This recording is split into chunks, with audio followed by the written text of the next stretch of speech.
So, here we are at the one-year anniversary of the Mueller investigation, staffed with the singularly most biased special counsel attorneys in American history.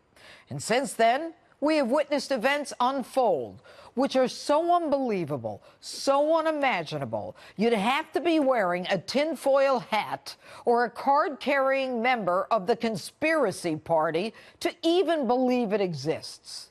We watched a president claim he'd been wiretapped. The Democrats chuckled. But he was right. He was right. Prosecutors and FBI agents working to change the course of political history. A shadow government whose agenda is to maintain their own power and control. A deep state we thought existed only on the pages of novels. Alive and well here in the United States of America. We've watched in real time as text messages revealed those agents conspiring not only to interfere with the presidential election, but to then create the basis to overthrow a sitting president.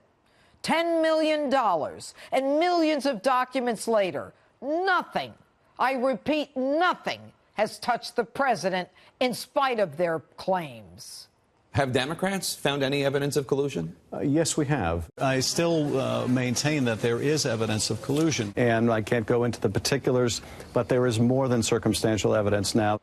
And every time we hear more is coming, the deep state does nothing but continue to show how deep and dirty it is.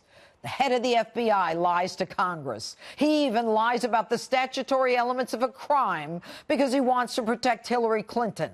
That same director conducts a laughable, make-believe investigation of his favorite Hillary with no grand jury, no search warrant, no subpoenas, where he sat back and watched as the accused destroyed evidence, deleted emails, with his cohorts in the Department of Justice, hands out immunity deals without ever requiring that they testify. He exonerates the target before the investigation is even over. So biased that he allows the same FBI agents who exonerate Hillary to create an investigation against Donald Trump based on a fake dossier to create the basis for surveillance of the Trump campaign, paid for by the candidate they wanted to win. The FBI knew that Hillary Clinton and the DNC paid for that dossier that had no basis in fact. They even tried to get a friendly judge to take the case and issue the warrant by trying to set up a dinner party as a cover. That judge ended up recusing himself from the prosecution of Michael Flynn. For months, we've watched as the FBI and the DOJ have denied having any documents. They said there are no emails on the Clinton-Loretta Lynch tarmac meeting, but there were. They lied to us. We watched as members of Congress try again and again to get documents from the Department of Justice and the FBI, but they won't hand them over. They stonewall, and there seems to be no way to get those documents. And all the while, the Department of Justice and the FBI sit back and watch as their candidate approved the sale of 20% of our uranium to Russia and then pocket $145 million for their so-called charity. All the while, the Clinton Foundation receives hundreds of millions of dollars from people doing business with the U.S. government, our government. And when Jeff Sessions decides to recuse himself, Rod Rosenstein, a man we have never even heard of, appoints his pal, Bob Mueller, to investigate our president.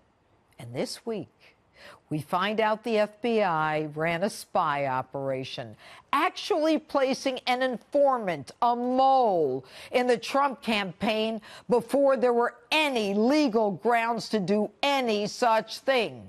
It was a classic totalitarian third world tactic.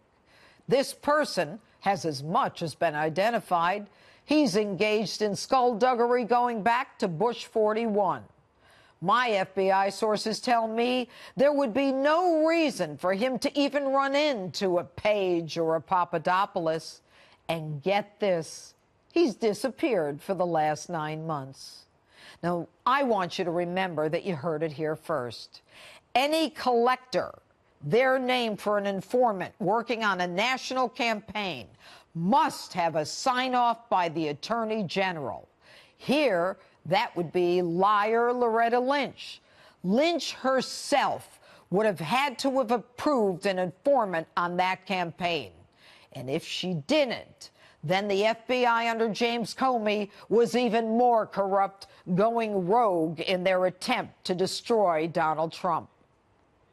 But what, ladies and gentlemen, is unmistakable in all of this is that the single most dangerous person to the agenda of President Trump, the Republican Party, and ultimately to all Americans is the Attorney General of the United States himself, Jeff Sessions. The man has done nothing to make anyone responsible for the blatant corruption, the unmistakable perjury, the in-your-face obstruction of our laws that we've seen play out every day. He has fought the release of telling documents that would put an end to this horrible period in America's political history, documents that would make clear that the criminals in this attempt to overthrow an American president. He's even argued that he doesn't want to release records of Hillary because she's now a private citizen. This man has done nothing to create confidence that wrongdoers will be accountable, answerable. He has done nothing to create confidence on the part of the American people in our system of justice. And with all the power and might of the Department of Justice behind him, he continues to do nothing. He refuses to take them out in cuffs.